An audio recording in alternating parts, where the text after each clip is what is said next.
memberikan tanggapan-tanggapan yang sebenarnya tidak sempurna, hanya kasihan dari jarak jauh, sehingga malulah kaum Ahlussunnah wal Jamaah. Harusnya hari ini yang tampil membela mereka orang Syiah, yang tampil membela mereka orang Syiah,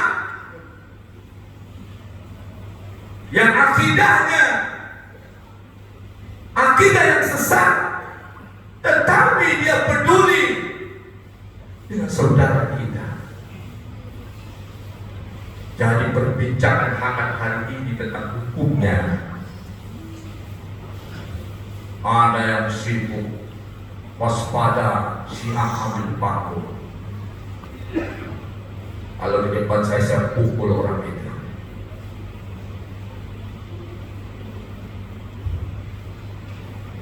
Falabi petatang petenteng, apa yang dia buat?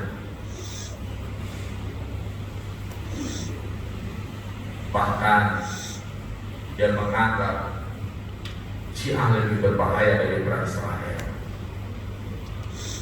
Sebuah pemikiran yang jongkok. Apa dalilnya tentang kita mendukung serangan Syiah kepada Israel?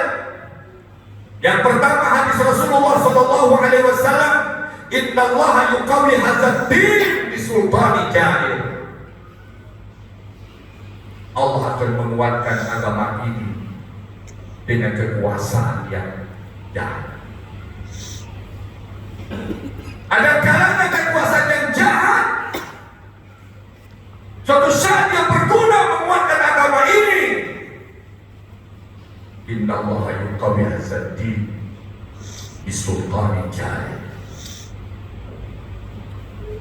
Yang kedua,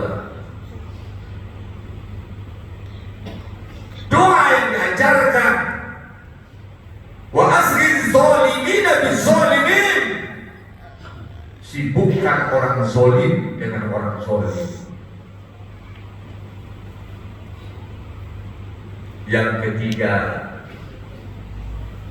tidakkah Anda lihat dalam Al-Quran ketika Allah mengatakan bahwasanya kaum Nasrani lebih dekat kepada kaum Muslimin daripada kaum Yahudi.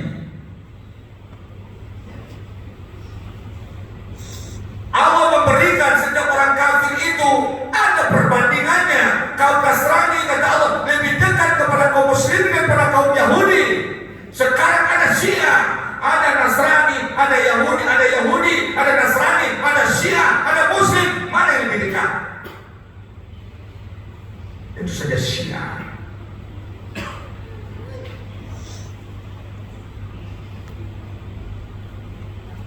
Maka jika dibolehkan berkoalisi, apa hukum berkoalisi dengan Syiah?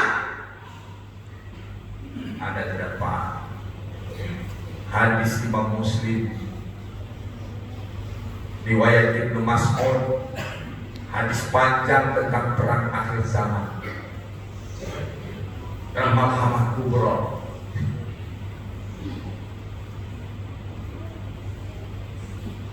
Di situ digambarkan nantinya umat Islam berkoalisi dengan non-Muslim pada Malhamah Kubra.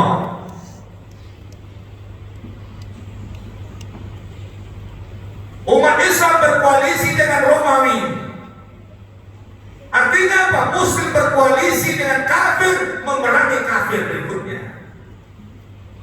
Walaupun berikutnya pecah koalisi, tetapi disyarat di dalam pertempuran umat Islam bisa saja berkoalisi dengan non-Muslim. Ini sahih.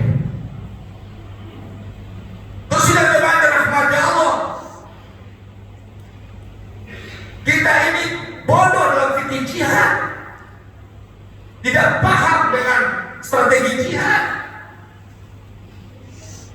Saya sering kritisi para aktivis yang sibuk berkuda mana.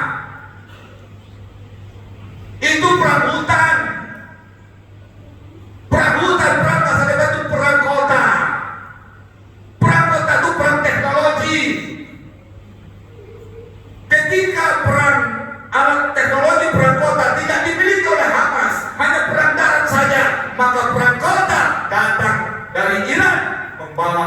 membom dari udara, serang udara. Itulah perang kota yang diajarkan Nabi, diajarkan Allah tentang kisah Abraham yang diserang dengan burung ababil. Itu konsep perang kota sedang dimainkan rahmati Allah. Maka jangan bodoh, kita umat Islam harus pintar. Dan ada juga berkeyakinan nanti perang akhir zaman tidak pakai teknologi.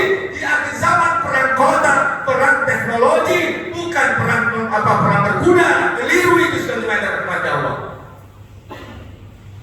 Anda tidak punya dalil ini. Kenapa? Dari apa perang kota? Dikatakan dalam hadis Ibnu Mas'ud, lam yura mithluha, perang yang tidak pernah kalian saksikan sebelumnya para sahabat. Kalau perang kuda, perang panah sudah disaksikan sahabat, dididikan pada kita.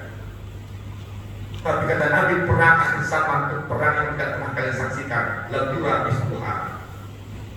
Hadis yang sama mengatakan, lewat melintas burung di udara, hangus terbakar dan mungkin pakai panah sedang dimanggil rahmat. Itu berteknologi tinggi. Tidak dimanggil rahmat Allah. Dijelaskan diri kita secara saksian, hijrah saksian mantapkan akidah pribadi, hijrah pribadi dan hijrah umat. Ingat ini, konsep hijrah dua. Hijrah pribadi, Anda tinggalkan kebatilan, sungguh-sungguh hadapan Allah. Hijrah pribadi. Hijrah umat, pergerakan, persatuan, gerakan terorganisir dan bangun di bawah umat. Maka itu harokat dan jihad. Maka umat Islam harus paham fikih jihad. Itu yang terjadi hari ini sedang jemaah, dua problem, pribadi yang bermasalah dan umat yang bermasalah. Maka yang mulia Allah